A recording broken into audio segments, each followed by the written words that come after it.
Welcome to The Explainer. So, how does a machine actually learn to read? Today, we're going to tackle that exact question. We'll kick things off with a simple word that can totally trip up an AI, then we'll dive into the pretty cool learning loop that helps it get smarter, and we'll even peek at the actual code that makes it all tick. All right, let's jump right in. You know, the biggest, and I mean the biggest hurdle for any AI trying to understand language is context. It's not just about knowing a word's definition. It's all about what that word means in this specific spot, right? And a huge part of that is figuring out what's coming up next in the sentence. So check out these two sentences. For us, this is a piece of cake. We see Roosevelt and boom, we know Teddy is a person. We see bears and we instantly know Teddy is a toy. Easy. But how does a machine figure that out? To an AI, the word Teddy is just a string of letters. It looks exactly the same in both sentences until it gets more clues. And this is exactly where a lot of the standard models, you might know them as recurrent neural networks or RNNs, just fall flat. They're built to read kind of like we do, word by word, left to right. But the catch is they can only use information they've already seen. So when an RNN hits the word Teddy, it has zero clue what's coming next. It's flying blind. So in both of our sentences, Teddy looks identical. Yeah, so this whole not being able to look ahead thing, it's a massive fundamental problem. The model has to make a judgment call on Teddy before it even sees the word bears, which is the key piece of evidence. It's kind of like trying to solve a whodunit after only reading page 1. So the big question is, how do we get these machines to learn from their goofs and, see the whole picture? Well, it turns out the answer lies in this really powerful 3-step training process. It's this beautiful little loop of trial, error, and then correction. Let's actually see what that looks like. Okay, I know this diagram looks a little intimidating at first glance, but trust me, the core idea is super simple. It's showing you the entire learning cycle. You've got information flowing in, the network makes a guess, that guess gets graded, and then the network tweaks itself based on the grade it got. That's it. It's just a constant loop. Guess, check your answer, and fix your mistake. Over and over again. So let's break that loop down into its 3 main parts. First up, the network makes its best guess. That's called the feed-forward pass. Then, step 2, it figures out just how wrong that guess was. We call this metric the loss. And finally, the really clever part, it works its way backward to adjust everything inside so it does a better job next time. And that's called backpropagation. Okay, so how in the world does a machine grade its own homework? That's where step 2 comes in, calculating the loss. You can really just think of loss as a score. It's a number that tells the model exactly how far off its prediction was from the actual correct answer. And for a lot of these tasks, the scoring system we use is called binary cross-entropy, or BCE for short. Think of it like a really tough but fair teacher. Its whole job is to measure the gap between what the model guessed and what the truth is. But here's its special trick. It comes down really hard on the model if it's super confident about an answer and gets it wrong.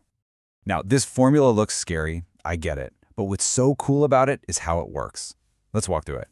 Say the correct answer, that's y, is 1. We'll look at the second part of the equation. 1 minus y becomes 1 minus 1, which is 0. So poof, that whole second term just vanishes. The only thing that matters is the first part. And as the model's prediction, that's y hat, gets closer and closer to 1, the loss gets smaller and smaller. But if the model predicts something close to 0 when the answer is 1, that log value gets huge and the loss just skyrockets. It's basically the math screaming, you were super wrong. And this is the secret sauce. This is the derivative of that loss function we just saw.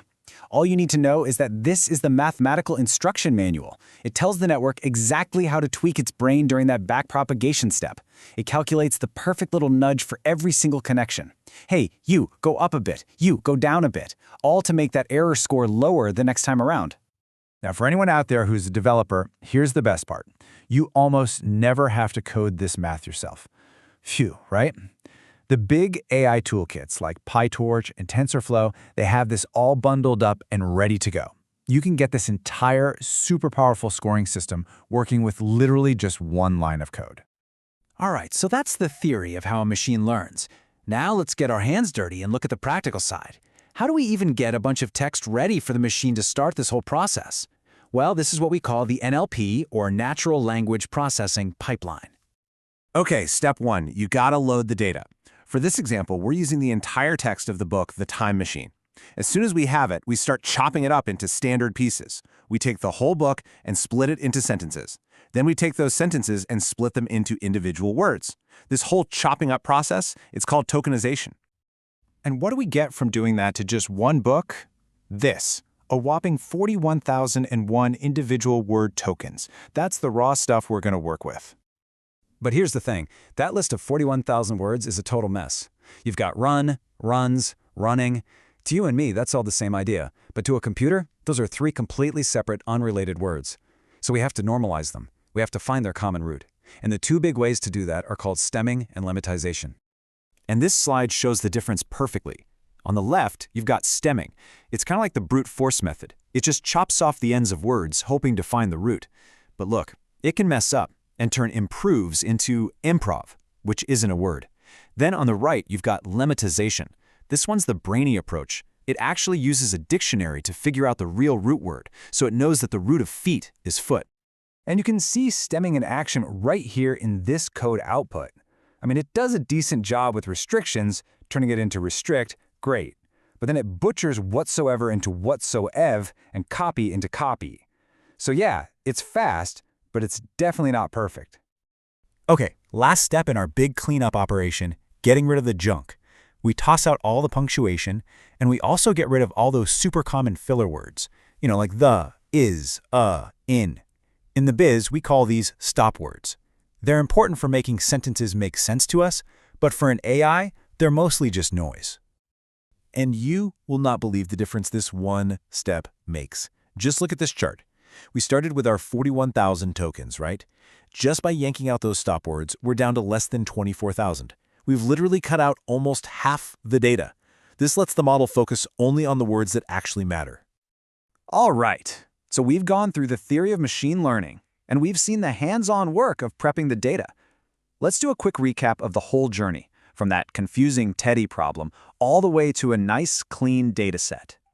So we kick things off with our core problem, right? That basic AIs are blind to the future, so they get tripped up on context.